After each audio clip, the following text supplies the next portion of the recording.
What's something you've learned through your mental illness? Chapter 4: When Stoicism Hurts Men's Mental Health. While Stoicism has proven to be a powerful tool for navigating life's difficulties, it's essential to recognize that when misunderstood or applied too rigidly, its principles can become counterproductive. For many men, the appeal of Stoicism lies in its promise of emotional control and resilience.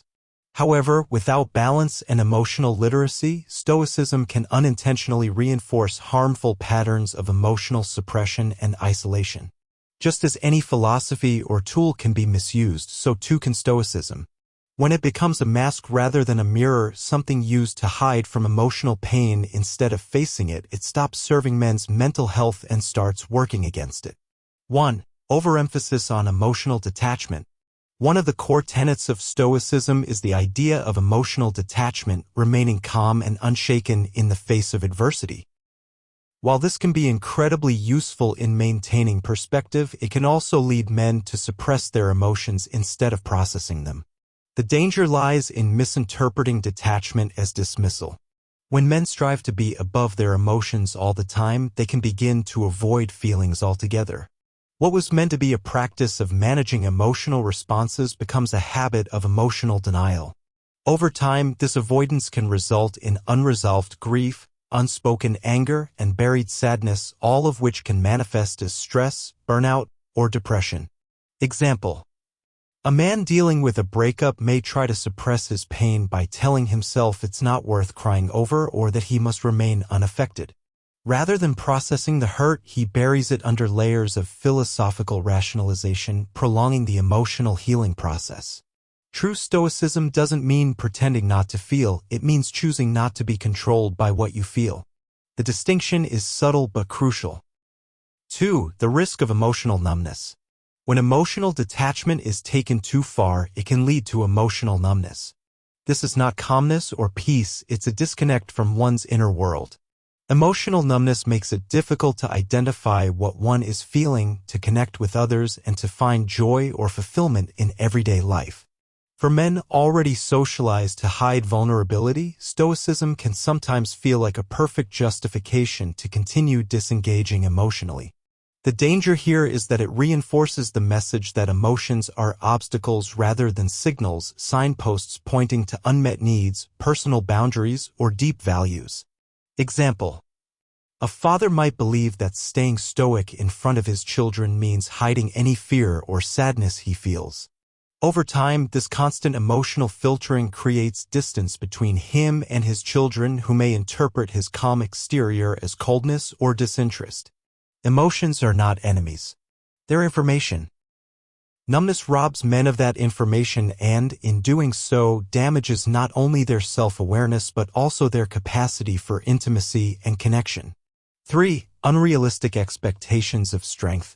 Stoicism encourages resilience, but the pursuit of emotional invincibility can backfire.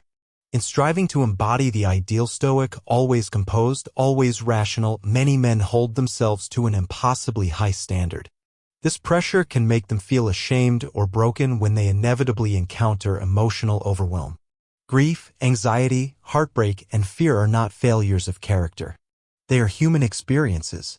When Stoicism is misapplied, it can create the false belief that showing emotion or being deeply affected by something is a weakness, a belief that feeds shame and self-criticism. Example: after losing a loved one, a man may judge himself for crying or for feeling lost, telling himself that a real Stoic would endure quietly and move on. This self-judgment adds unnecessary suffering to an already painful experience. True strength lies not in emotional suppression, but in emotional honesty. The healthiest Stoic practice acknowledges pain and chooses to face it, not flee from it. 4. Neglecting vulnerability. Vulnerability is essential for mental health and human connection. Unfortunately, some interpretations of Stoicism can downplay the importance of seeking help or expressing emotional needs. Men who internalize Stoic ideals of self-reliance may struggle to admit when they are struggling, fearing judgment or rejection. This kind of hyper-independence isolates men from the very support systems that could help them heal and grow. It also reinforces the myth that emotional self-sufficiency is the highest virtue when in fact, our greatest strengths often emerge in community and connection. Example: a man battling depression may believe he must handle it on his own. He resists therapy, avoids confiding in friends or family, and continues to act as though everything is fine. Meanwhile, the unresolved struggle intensifies, deepening his sense of isolation. Stoicism rightly teaches self-responsibility, but it should not be confused with emotional isolation. Asking for help is not weakness, it is wisdom in action. Conclusion: finding balance with Stoicism.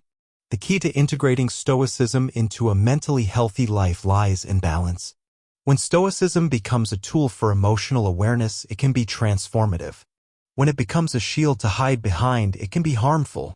To benefit fully from Stoicism, men must pair its philosophy with emotional openness. This means allowing themselves to feel, to be vulnerable, to ask for help, and to engage with their emotions rather than merely control them. Healthy Stoicism doesn't say, "Don't feel." It says, "Feel deeply and choose your response wisely." By embracing a more holistic view of Stoicism, one that honors both emotional strength and emotional honesty, men can reclaim the full range of their humanity, forging not just resilience, but also connection, healing, and wholeness.